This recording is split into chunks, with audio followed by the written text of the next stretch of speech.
Yeah. What do we see is happening? Are we getting investments and stuff like that? Just to update our listeners. The general consent there was that now the wannabes are getting weeded out of the ecosystem because it's harsher times, and the real diehard entrepreneurs, they will stay. So now is the time that you can make good investments. I mean, I do see some inflow still. People send me pitches on my site, and the events, there is people pitching there, and investors are there too at the events and listening. But a lot of people that you talk to, a lot of the retail investors, I think, that invest from their own pocket or from the consultancy business extra cash that they have, they see rising costs in their private economy, and maybe a little bit tougher to find consultancy deals. So they are tightening up, I think, a little bit. Yeah, I noticed the same thing. I have a few companies that I work with that are very aware of that the inflow after the summer of consultancy gigs is very dry. Yeah. And that's, I had a nice lunch yesterday celebrating with an investment that I've helped to get funding, and they have accomplished really cool things. It's just Nice. the only thing we discussed is, when should we go for the big round? And I said, I only talked to one single company the last 7 months or something that has managed to raise a really cool round with US, Europe investors, but they are extremely deep tech. Everyone else is a bridge round, convertible. Please just help me survive. Yeah. I haven't seen Yeah. that shit yet. Yeah. Right. And I think those that have some cash flow or some customers in their startups, they can kind of get by and grind by.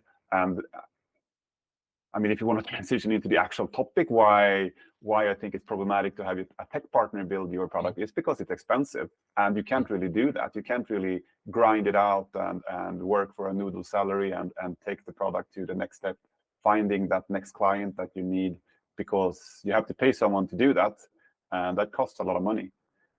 So, But let's make it easier for our listeners to get what is it that we talk about. We talk about venture builders, right? right. What are they doing? Yeah. So a venture builder, it's an organization that has the goal or mission to help build other companies. And I think the definition is a little bit different from an incubator, where you go into a program, you stay in that program for a short period of time, and then after that, you're done with that incubator and you have probably propelled your startup a little bit further. But a venture builder are more long-term. They do have a tendency to take equity for the support they give to the startups. Why would a startup want to work with them? Because if we take that definition, and people are going to think we are absolutely off, and they're going to tell us that, no, Chris and Thibaud, you missed everything about what we're actually doing. So fine. But why would a startup ever want to cooperate with a venture builder? I From your think perspective? I think if I were putting on the venture builder shoes, you're going to hear that I'm maybe not the fondest person of them. But if I would put on their own shoes and have my own venture builder, I would say that, like, we have done this before. We can help you out, accelerate your process, and if you're faster to the market and doing less mistakes, then that's going to save you money in the end. So basically, it's a consultant dressed up as something else, in my opinion. And I mean, advice is good. It's just a matter of, like, what are the incentives and how aligned are you as a startup founder with the incentives of the venture builder. So I'm a founder. I Mhm. am. And I also, now in this case, I'm a founder. I'm not very technical, and we're discussing that I'm going to do something technical. So I come to you as a single founder. I have my idea. I've written it out like let's say a PowerPoint MVP, sort of. This is what I like to build. And you're Mr. Venture Builder. Mm. And I will come to you and say, please help me do this. You'll then charge me some cash. You might not take the full amount. Let's say, just for make it easy, instead of taking 100 euros an hour, you'll take Mm. your 50, and the other 50, which is your margin, you'll invest as equity in my company. Right. And then 2 months or 3 months later, we have an MVP, and we start discussing with real angel investors, and potentially, even if we're really good, a VC. What's the feedback that I would get as a founder when I have them on my cap table? So I can give you the feedback that I give to them when they come yes, with cases to me like yes, this, please. of course. And first of all, it's like, so you have your MVP done. What have you proven with that? How much traction do you have? And probably what you're going to say then is that, like, yeah, we have a good first shot. Maybe some people are a little bit interested, but it's not done, because digital products never are done. You have to keep iterating on them. And then my question would be like, how are you going to solve that? How are you going to keep building your product? And I guess what you will say that is like, well, further down the road, we're going to recruit some tech people, but I don't want to give up That's my what the round equity. is for. That's what the round Yeah. is for. Yeah, exactly. That's what the round is for. And that's a huge risk, because I don't know if you can sell it to some co-founders. I think finding a good co-founder is your first real sales thing that you do. Like, sales is not only selling to customers, it is convincing other people about your vision or what you want to do. So it can be finding a co-founder, it can be finding a client, it can be finding an investor. All of these people are going to be with you on your journey. And I think it's a little bit the easy way out to opt for buying that service of building your product. And there Yeah, are and other pitfalls with it also that we can come of course, there are lots and lots of pitfalls with everything when it comes to creating a business. But one of the things that I've had the opportunity to meet some of the very most reputable VCs in the world, and I asked not that long ago just a question about one of the local Swedish venture builders, because another company I was helping had a potential investment case there, and it was just the whole dynamic was askewed and so weird, because we were looking at a case that we really liked. Mhm. We knew that if we put in money, some of that money will go to the venture builder. Right. We also discussed, because it's a long process, we're not super fast because we really want to follow our companies before we invest. Mhm. We discussed also with the founders, who over time realized that the super great people that were pitching to them from the venture builder, they will help them, they were never there. They just shipped in lots of junior people that were actually not Yeah. all that great. So you had so many dynamic things coming in that were just telling us that this potentially awesome company has way too many red flags, Yeah. just because they do not have the technology on their side. So what they did, which I think you'd like, they recruited Yeah. a CTO. That's good. Yeah, that's good. And I'm still following them, and they are progressing quite impressively, which is really cool. Yeah, and I think this thing that you kind of saw there, I think I've seen it too, where the startup thinks that like we're in it together, but actually, like, it's everybody is closest to themselves. And so what's their incentives? I love this quotation by Charlie Munger: show me the incentives and I will show you the outcome. It's so great, because ultimately I think that venture builders are dressed up consultancies. And what do consultants want to do? They want to increase the number of billable hours. I worked at consultancy companies, been in management teams and so on there. So I know what you look at. You look at utilization rate of your total hours that the people working there have. So, like you mentioned there, you sell a project and then you backfill with juniors. And a lot of people would scream at us now and say, like, no, that's not how our venture builder works. We're really in it for the founder. We're founder friendly. But the more you say that you're founder friendly, the less I think you are, honestly. So, and for them, it's a cash flow thing. Like you said, they take they take some risk, obviously, but the cash part that you pay the venture builder will pay the salaries of the employees, and all of that on top of that will be icing on the cake for them. That is, they have an equity in a startup with founders that will work really hard. When you know this, but when you start building a startup, it's the clock starts ticking when you start giving out equity, because you need to keep a certain amount of it to be able to raise the rounds later on from the VCs, and this is really expensive. Yeah. Two questions. One, which we may cut after. There might be someone, or at least two, who listen to this that actually don't know who Charlie Munger is. So, like, please say who that is. And second, Yeah. when we look at a venture builder, let's say they charge 100 euros and 30 euros, it's actually their cost. But if they would then instead charge only 15, so they actually are taking some risk and not taking, at least covering their own costs, would that change your perception of a venture builder? Let's start with Charlie Munger. So yeah, Charlie Munger is the kind of right hand of Warren Buffett, who probably everybody knows who it is, and they run Berkshire Hathaway, one of the largest investment companies in the world. I don't know how good they are at startup investing, but they're pretty good with financial things and building companies.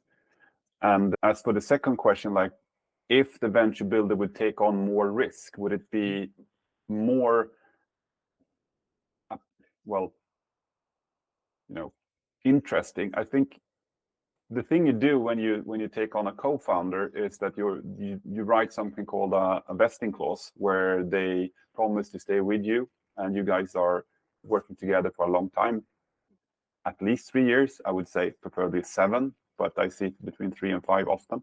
I think 3 is too short, by the way. And this is not only to protect the investors, it's to protect you, because if your co-founder leaves, then you'll be stuck with having a lot of dead equity given out that doesn't reinvest and doesn't help build the company.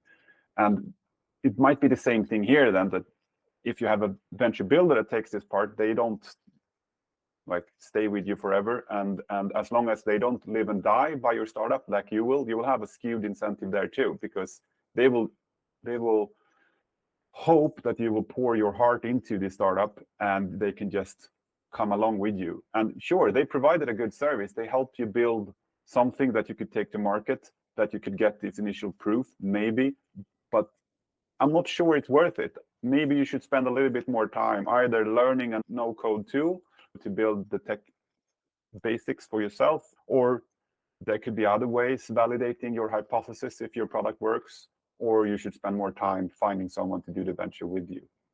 So basically, no matter what the venture builder's terms are, you do not like them. I like having a supporting partner that can help you out if they do something that is ancillary to your main product. So it's not the main thing. If you build a tech startup, you need tech people that start it with you. But maybe you can have someone design your web page, for example, homepage. Or if you are a biotech company and you need a website or something like that, then you can have someone build the whole tech part there, because biotech is not digital tech. So you need to be mindful about that. And it can also be, I'm better at tech, but I think the same thing can be applied to the sales part or the marketing part. I mean, you're much better at the sales than I am. So what would you say if a bunch of tech people come to you and they say that we're going to start a startup and we're going to recruit, or we're going to have this partner doing all the sales for us? How would you react to that?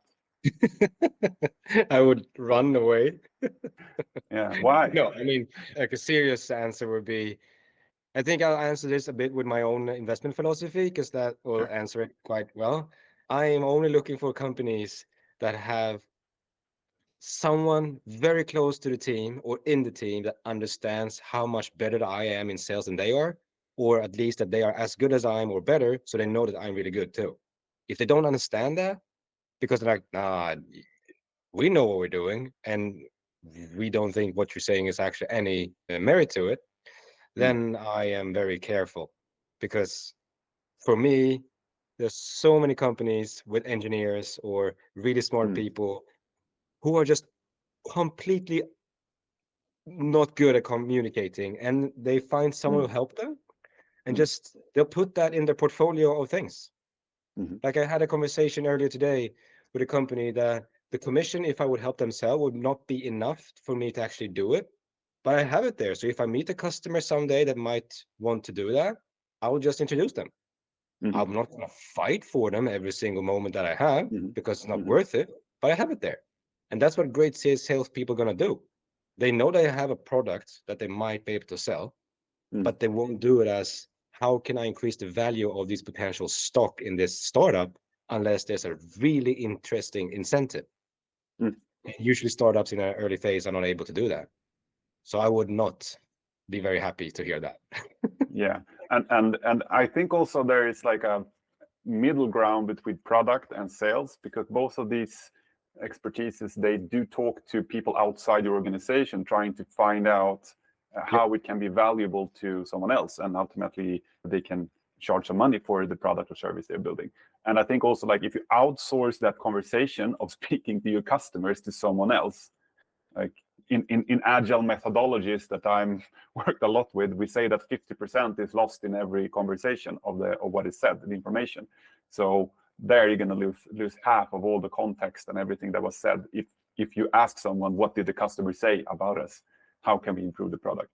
And then it just goes downhill from there if there is further steps. So also that is problematic, I think, with not selling yourself and having those conversations. And that, I mean, pretty much if you talk product-led growth or sales-led growth or whichever growth you want to talk about, if I am in a small company, let's say we're 3 people, we're doing this as much as we can and just keep on going, shoestring budget, whatever you want to talk about, I'm never going to be able to get someone else to sell it unless I know what are the problems, how do we solve them, what is the best way for us to communicate it so I can actually then transfer that to another salesperson. Yeah. If I haven't done that first, it's like, why would I ever want to put extra cash on someone who's not going to be successful with what I wasn't as successful with? Yeah, exactly. So basically building something new is taking a bet on that you can do something that is 10 times better than the other products on the market. Otherwise, it's not really going to be a venture compatible startup. And you need to crack that code yourself. No one else will be able to do that for you. If you can get a salesperson really excited about what you're building, then bring him on and have them sign that co-founder agreement and invest with you and really pour their heart into it. But yeah, but have you seen a venture that are offering sales instead of tech? No, not on top of my head, but I've seen, corporate finance people that say that they can bring you investors, and yeah, maybe they can. And I think I've seen sales consultants. I'm not sure they take equity, but they do charge you for bringing in some sales, and I rarely see good results from that. The most often when I see a young or say semi-young, someone our age that is starting a startup and they know that they're not good at sales, they usually find someone way older than they are that says, yeah, I'm gonna do sales for you. And you sit in a meeting and that person talks for the whole meeting and then tells the other guy, we did a good meeting there. I'm like, no, you have no clue where I am or where I'm thinking or if I want to invest in you or anything, because you pretty much destroy the whole meeting talking about yourself. Right. I see a lot of those. Yeah, you're right. Yes. But let's go back to the venture builder and because I do have some experience from, in my opinion, not that good investments that I have done, where I can think of 2 on top of my head where I was so in love with either the people that were building the startup because of their personalities, they seem to be entrepreneurial types, or the idea itself was very compelling to me. And in both these cases, there was some kind of venture builder or consultancy firm on the other side building the actual product. And what happened is that both these 2 companies came to a situation where they did put a product on the market. The product didn't really solve the real problem that the customers had, but they were out of money. So they had to go back to the investors and tell the investors that we need some more money to build the product even further. And to me as an investor, then it's like, so you want to keep filling the pockets of these consultancy companies, and eventually maybe we will hit product market fit and you can stand on your own legs. And not an attractive case for me, honestly. I think you're so like I know we're different like composition of nationalities, but you're so kind right now. If that would have come out of my mouth, I would have said stuff like, that's a horrible, horrible proposition. What were they thinking? Product market fit needs a lot of time, a lot of iterations. It's not one big like project. Here you go, venture builder, and we're done. It doesn't work. Okay. I Give can us the turn up juicy details. the heat a little bit there, because like it did get me a little bit angry, especially the one of the cases I'm thinking about, because basically they're asking me to give this consultancy company more job, and there was terms flown around that like we are your partner in this. You should trust us to build your platform, and we're a long-term partner, and we're in this boat with you, and this is a good deal for you. And it really isn't.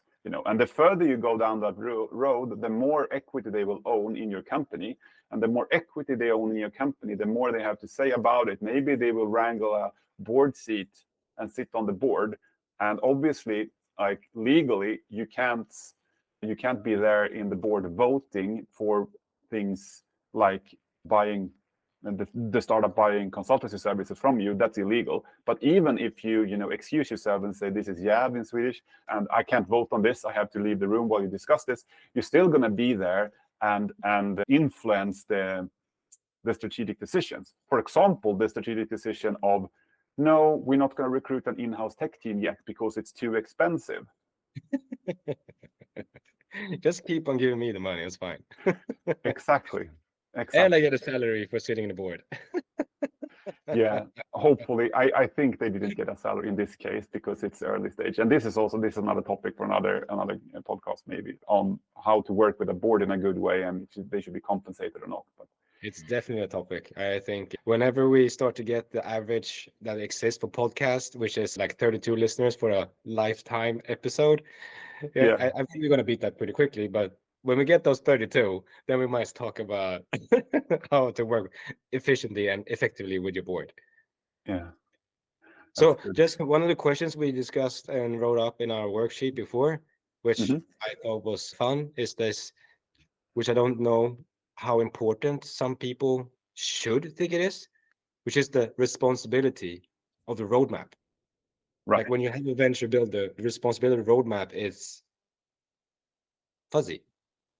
It for sure it is. Like if you are the CPO, product officer, or in charge of the product or in charge of the tech, then obviously it's your job to make sure that it's future-proof, that you're not building something that you have to throw away a year later. I mean, most tech stacks, they age that you build and you have to exchange after a couple of years, but still, like they can be situations where they just churn out something that works, and then once you find a CTO that wants to work with you, they'll look at the tech stack and they're like, this doesn't work for me. Either we have to rebuild it, or I won't come on board.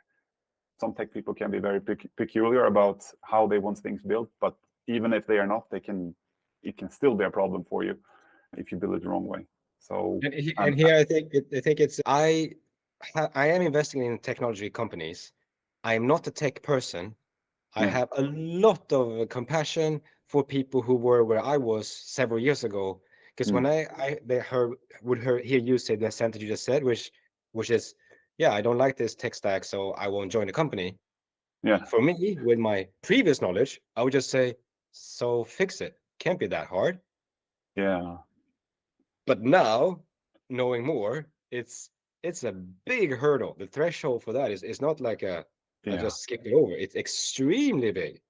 Yeah. It's like the whole infrastructure of the company. No, I don't want to jump in there because we cannot scale, or we cannot go to cloud, or we cannot do whatever it is that they want to do in a simple way. So and this takes experience, I think, from the tech people, that you have to.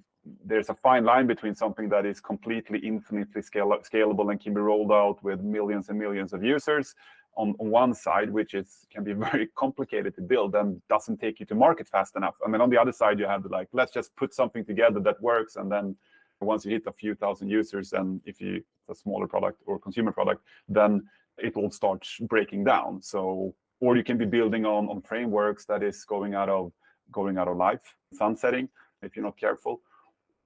Or this is a favorite of mine. If the tech partner is having some kind of proprietary tech platform, they have built something on their own that they think is like, this will save us some time, and then they will use it to build your product.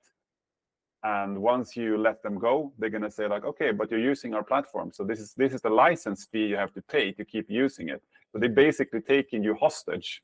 Yeah. And it's, have you seen that?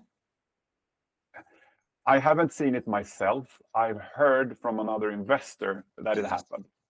That's not nice.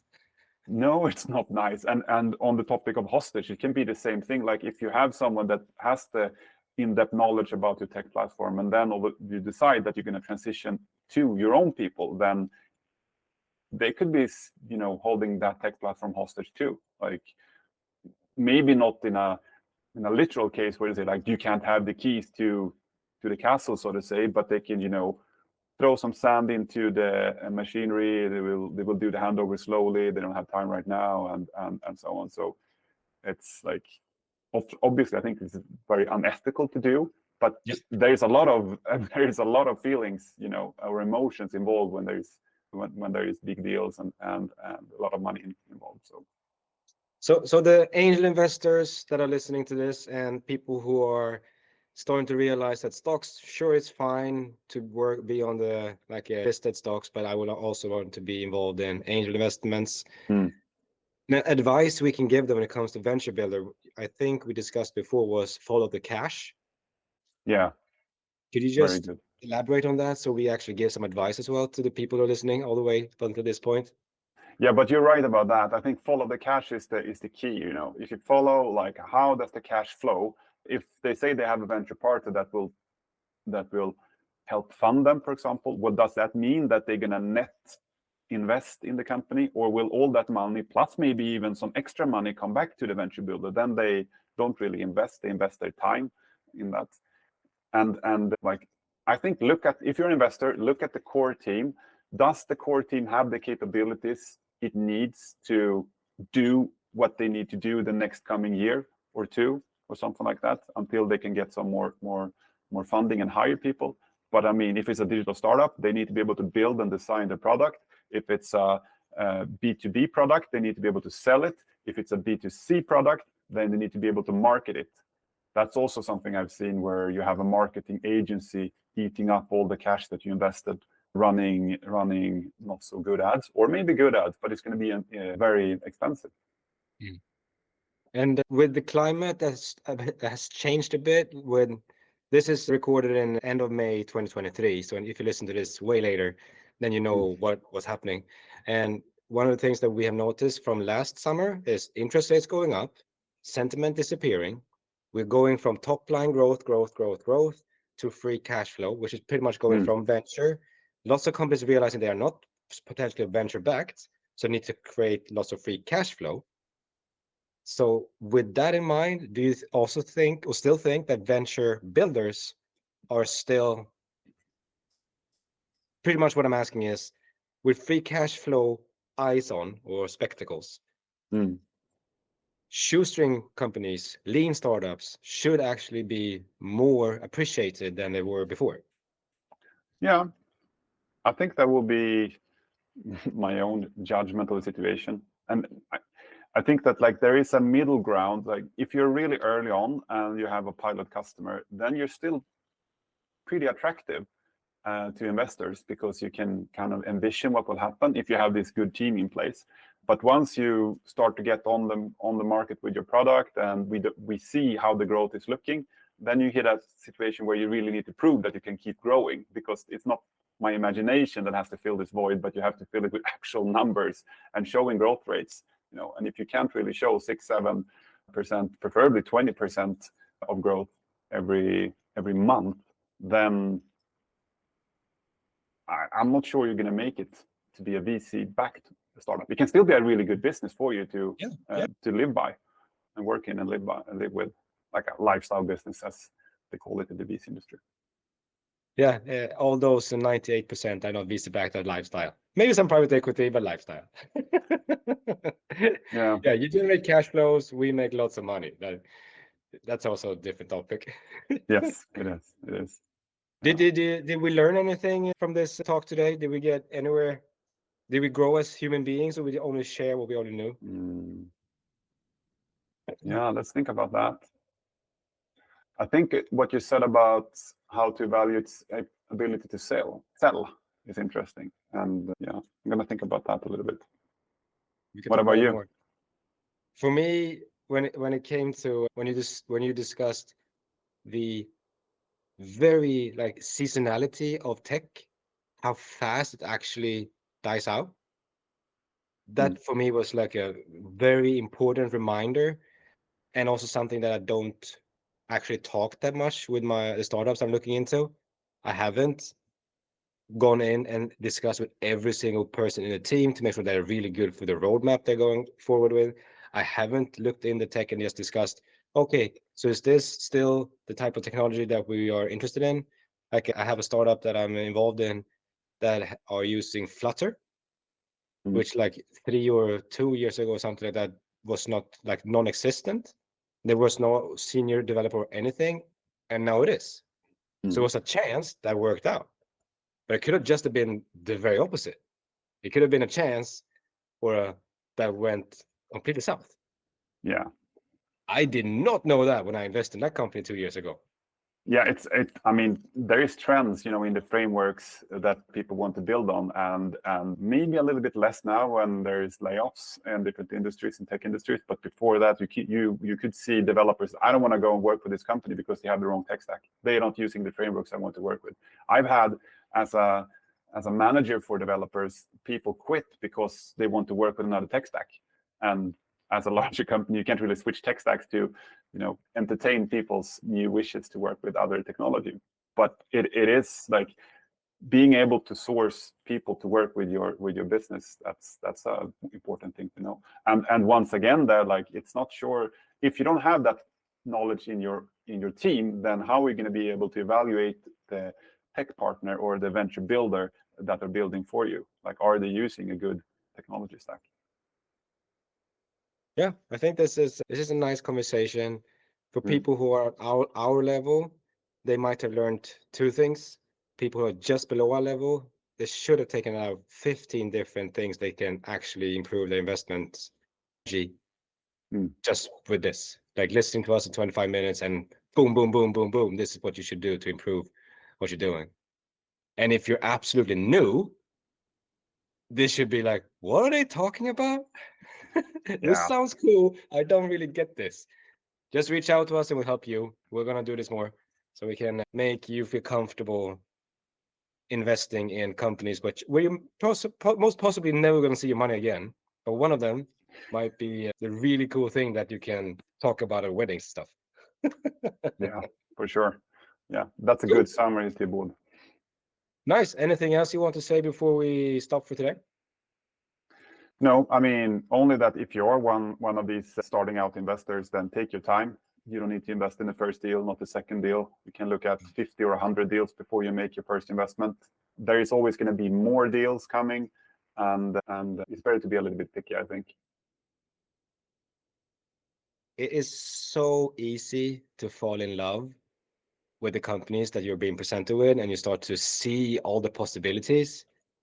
So listen to what Chris just said, because you can blow your money in 3 days as a new angel investor, or you can learn a lot by hanging out with us and do better deals.